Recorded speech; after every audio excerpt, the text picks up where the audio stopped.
গাধারা কেন বলে? এই গাধারা এই জন্যই বলে, এরা ঈসা আলাইহিস সালামের বাপের সন্তান চালাইছে সন্ধান, যে ঈসার বাপ কেটা দেখি। সারা দুনিয়া ঘুরছে, ঈসা আলাইহিস সালামের বাপ পায়নি খুঁজছে। কই ঈসা আলাইহিস সালামের কোনো আব্বা যেহেতু পাইলাম না, তো আল্লাহই আব্বা। কত বড় গাধার পূর্ব হইলে এরকম ধারণা করতে পারে, ঠিক কিনা বলেন? অথচ আল্লাহ এই দুনিয়াতে মানুষ পাঠাইছেন 3 তরিকায়। কয় তরিকা? কিছু মানুষ, কিছু না, এক তরিকা হইলো আল্লাহ মানুষ পাঠাইছেন, বাবাও লাগে নাই, মাও লাগে নাই, ডাইরেক্ট। কে? ও আদমের সন্তানেরা। বাবার নাম বলে গেছে কে? আদম আলাইহিস সালামের নানা বাড়ি কই? বাবার নাম কি? বাবা নাই, বাবা আল্লাহ দেখাই দিয়েছেন, বেটা দেখ আমি বাবা মা ছাড়াও মানুষ বানাই। ইন্নাল্লাহা আলা কুল্লি শাইইন কাদির। আল্লাহ ইজ অলমাইটি, সমস্ত ক্ষমতার আধার আল্লাহ, সমস্ত ক্ষমতার পার আল্লাহর হাতে। আল্লাহর সাথে কেউ যদি লড়তে চায়, আল্লাহর সাথে কেউ যদি যুদ্ধ করতে চায়, তার ইতিহাস দুনিয়াতে থাকে না। এখন বাবা খুঁজে পায় না, কয় আর তাহলে তো আর কি আল্লাহই বাবা, আল্লাহই বাবা। আল্লাহ মানুষ বানায় 3 তরিকায় পাঠাইছেন। আরেক তরিকা হইলো আল্লাহ বাবা লাগে নাই, মা দিয়া শুধু বাচ্চা পাঠাইছেন দুনিয়াতে।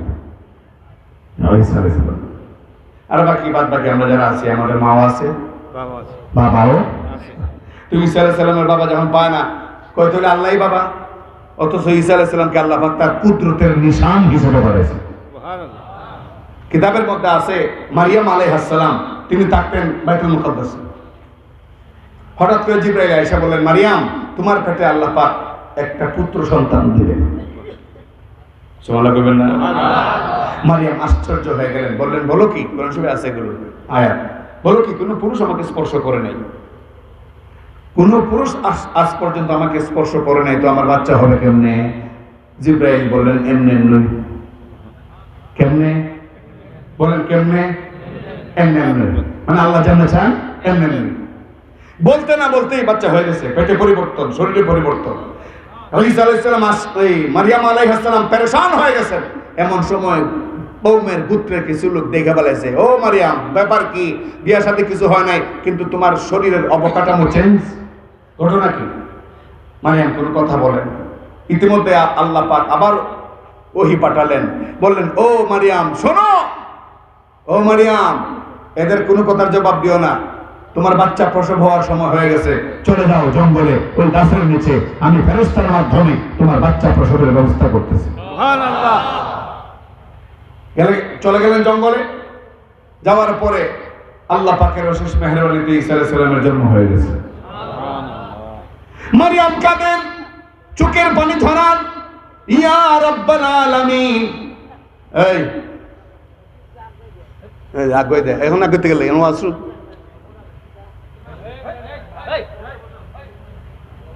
শয়তান খেলায় না। মারিয়াম আলাইহিস সালাম আল্লাহর কাছে বললেন, আল্লাহ কি জবাব দেব? এরা তো এখনই আসবে খবর পাইয়া। মুহতারাম হাজিরিন, কওমের লোকেরা সবাই গেল, ও মারিয়াম কি গড়াইলা? তোমার বংশ আলে ইমরান তো মূল্যবান বংশ, কেমনে তুমি এই কামটা করলা?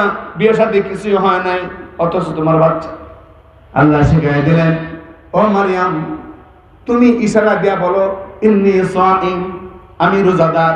তখনকার শরীয়তে রোজা রাখলে কথা বলা নিষেধ ছিল। তখনকার শরীয়তে রোজা রাখলে কি কথা বলা, এই বিধানটা কিছুদিনের জন্য আমাদের হইলে মনে ভালো হইতো। হায় রে আল্লাহ, রোজা রাখিয়া গোয়ালা বাজারে বইয়া কি যে গিবত, কি শেখায়াত, সারাদিন মসজিদে এতেকাফে বইয়া গিবত করে। তখনকার শরীয়তে কথা বলা নিষেধ ছিল। আল্লাহ বললেন তুমি বলে দাও যে আমি রোজাদার, আমি কথা বলতে পারবো না। বলে দিলেন, ইশারা দিয়ে বুঝাই দিলেন। এরা কই ইশারা দিয়ে বুঝাইলে কাম হইতো না। এই পুলার বাপ কেডা? এই পুলার বাপকে? মারিয়াম ইশারা দিয়ে বললেন আমাকে নয়, ওকে জিজ্ঞেস কর। সুবহানাল্লাহ। আর একটু আস্তে কর, সুবহানাল্লাহ। ওকে জিজ্ঞেস কর ওর বাপকে। ওরা চিৎকারে করে পেটে গুদা দেয়, গুদা দেখে, এই বাচ্চা তোর বাপের নাম কি? তোর পরিচয় দে। মুহতারাম হাজিরিন, পবিত্র কোরআন নিজেই সাক্ষী, ঈসা আলাইহিস সালাম একটা সেকেন্ড দেরি করেন নাই, আল্লাহ তার জবান খুলে দিলেন। সুবহানাল্লাহ। মাত্র কয়েক ঘন্টার শিশু, জবান খুলে গেল, পরিষ্কার ভাষায় তিনি বললেন, ইন্নী আবদুল্লাহ আতানিয়াল কিতাব ওয়া জাআলানি নাবিয়্যা। ও জগৎবাসী, আমার বাপের নাম জাগাও, আমার পরিচয় জেনে নাও, আমি নিশ্চয়ই আল্লাহর বান্দা। আমাকে আল্লাহ পাক কিতাব দিয়েছেন। মাত্র কয়েক ঘন্টা বয়স, তিনি বলতেছেন আল্লাহ আমাকে কিতাব দিয়েছেন, ইনজিল। আর শোনো, ওয়া জাআলানি নাবিয়্যা, আল্লাহ আমাকে নবী বানিয়েছেন। সুবহানাল্লাহ, সুবহানাল্লাহ।